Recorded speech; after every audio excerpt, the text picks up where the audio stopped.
ग्वालियर की जर्जर सड़कों को लेकर पूछे गए एक सवाल ने सियासी माहौल गरमा दिया। प्रभारी मंत्री तुलसीराम सिलावट से जब पत्रकारों ने शहर की बदहाल सड़कों पर सवाल किया तो मंत्री जवाब देने के बजाय नाराज होते नजर आए।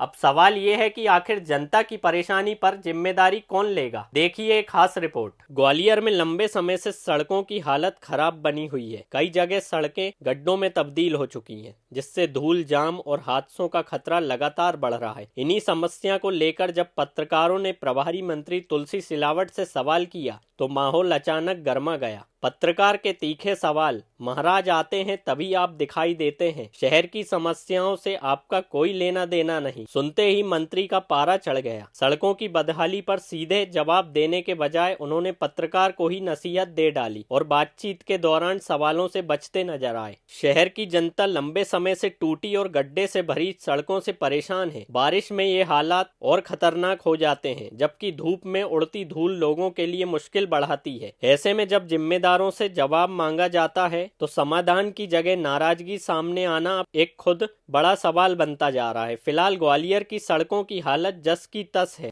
और जनता को इंतजार है जवाबदेही के साथ ठोस कार्रवाई की। फिलहाल ग्वालियर की सड़कों की हालत जस की तस है और जनता को इंतजार है जवाबदेही के साथ ठोस कार्रवाई का। जो अतिवृष्टि हुई थी उन गांवों की समीक्षा की, क्योंकि आप जानते हो हमारे अन्नदाताओं के साथ लगभग 1711 किसान इससे परिवार प्रभावित हुआ। मुझे निर्देशित किया कि कोई भी किसान जो इससे प्रभावित है वो नहीं छूटेगा।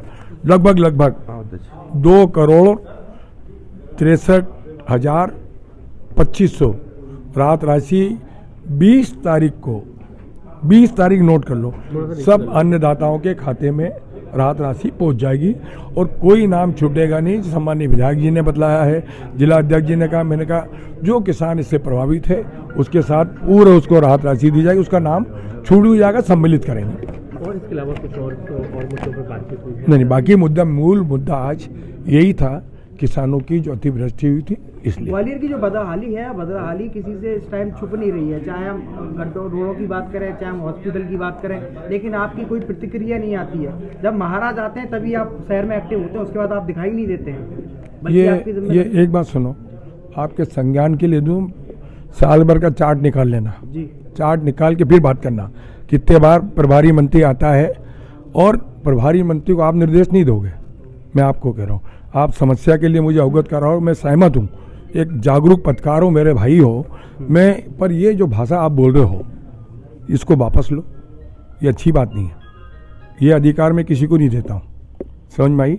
मेरा लेखा जोखा मेरी पार्टी रखती है, मेरी सरकार रखती है, और मैं आपको फिर कह रहा हूँ, ग्वालियर के हित में आपने बात बोली है, उन सारी समस्याओं के समाधान के लिए सरकार हमेशा सजग थी, सजग है, सजग रहेगी।